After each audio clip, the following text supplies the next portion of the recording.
I tried to get my MSNBC-addled parents to watch Dark Horse. It was too big a shock to the system. Do you have any suggestions for introducing folks to life outside the cable news paradigm in a non-threatening way? Well, have you tried restraints of some kind so that they don't really have a choice?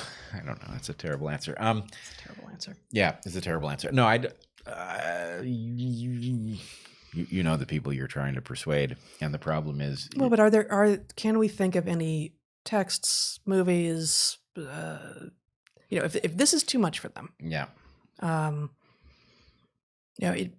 It might be that a clip or two from us, but I think if this is too much for them, certainly Tim Pool is, and Sam Harris might not be, right? Like he's.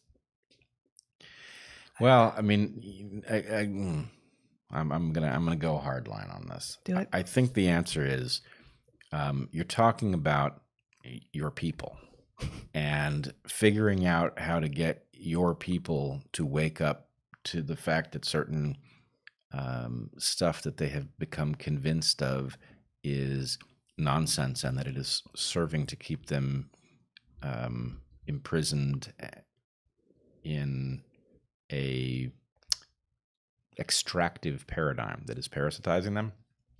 I don't know how you do it. I don't even know if your people can be saved, but if they can, then the point is there's a game, which is how do you reach somebody who's difficult to reach? What's the thing that will cause them to think twice about something they thought they had nailed? And I'm always interested to hear what works, but in some sense, it's very individual. Yeah, I mean, it is. I feel like I don't think you're trying to evade the question, but I think you are. And I'm trying not to evade the question, and I can't think of what there might be. So I'm thinking, some of the readings that I have read from here, Solzhenitsyn, Joseph Heller, Václav Havel, obviously Orwell and Aldous Huxley, are so prescient and so relevant, and yet I don't know that they will seem so to someone who is not yet framing what MSNBC and CNN and WAPO and the New York Times are feeding us as prescient, as relevant right now. So, I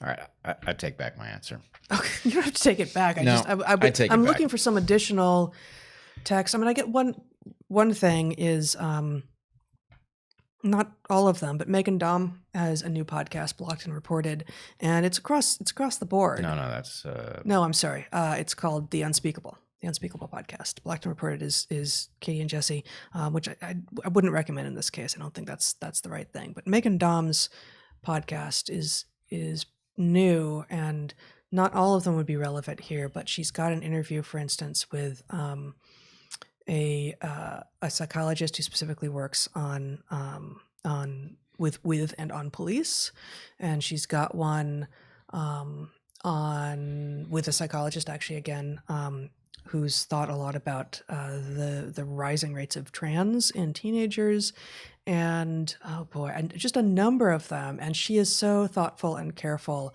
and I say this with tremendous respect, but like easy to listen to.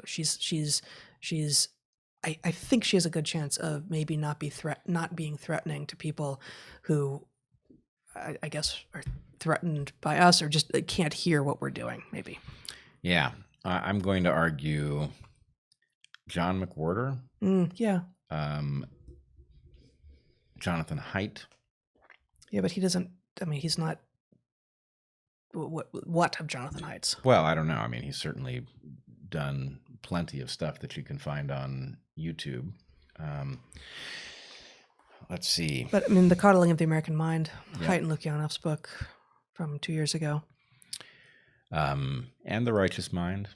I think that would be, anything that... Again, that though, The Righteous Mind is sort of modern context free, just like Solzhenitsyn and and Heller and Havel. So it's not about this particular moment. And I suspect that many people need some of the context of the particular moment to begin to crack the facade that presumably MSNBC is providing.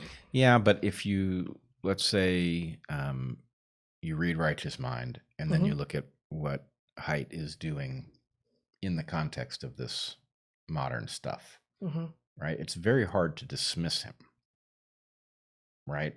He's very, very careful, very well grounded, and I think quite hearable. And so, it unfortunately, it may be too much homework. Yeah, it's a lot of work. But anyway, I think it's at least potentially a way in.